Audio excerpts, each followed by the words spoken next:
Let's talk hookers then.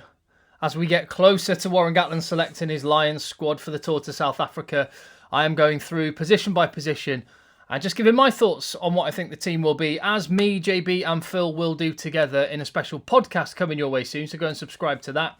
And if you haven't seen the props, I did those already and they're in the feed. This is why you need to hit subscribe. But let's get into the hookers and the contenders as I see them. There are a couple of exceptions, not on this little shortlist.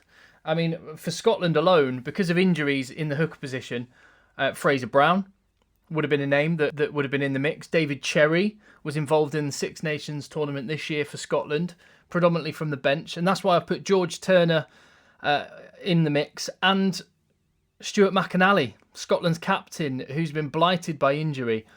And that could well cost him his spot, but definitely worthy of consideration. Ken Owens and Elliot Dee for Wales, Ronan Kelleher and Rob Herring for Ireland, and Luke Cowan-Dickie and Jamie George for England. Some really quality hookers there.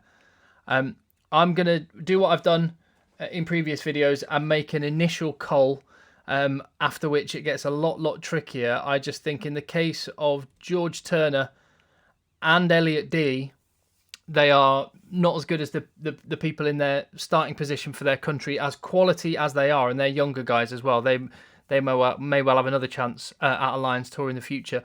And I've taken off Stuart McInally purely because injury has robbed him of his opportunity to demonstrate that he deserves to be on that plane more so than the guys that I've got here. The 5 guys, 2 from England, the 2 Irish hookers, and Ken Owens. And the Sheriff, I think he should be in the mix for a Test starting jersey in that 2 shirt. He's got quite an underrated player, I think, actually. I think partly because he doesn't look as athletic.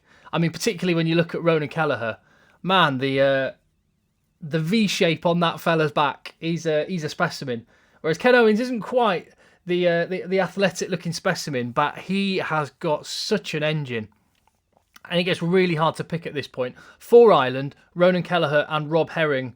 Well, it was kind of... I'm just thinking back to the Six Nations now. They both shared the duties, but I think Rob Herring started more games, didn't he?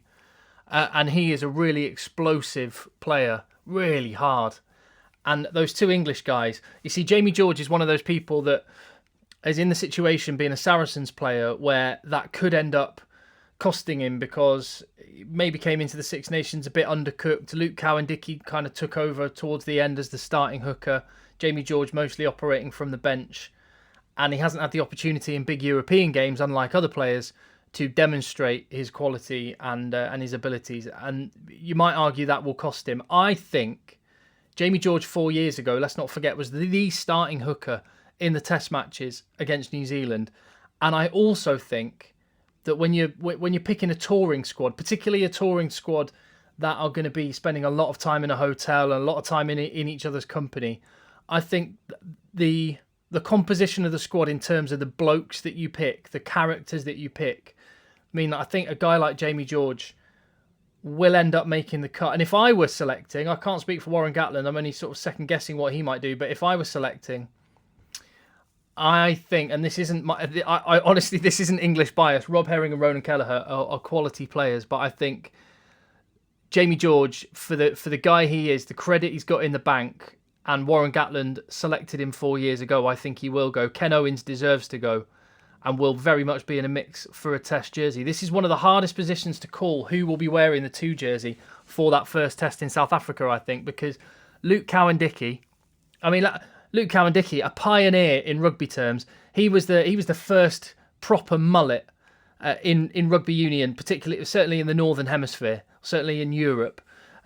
We used to call him Mullet-Dickie on the podcast when he was the only man with a mullet. Now he doesn't have them and everyone else has one, but he is a raging bull of a guy. I know that was the nickname for Phil Vickery, so I've just nicked that and applied it to Luke Cowan-Dickie, but what a hard man he is. Loves the physical confrontational stuff. And in South Africa, you're going to need plenty of that. I think his set piece is also rock solid.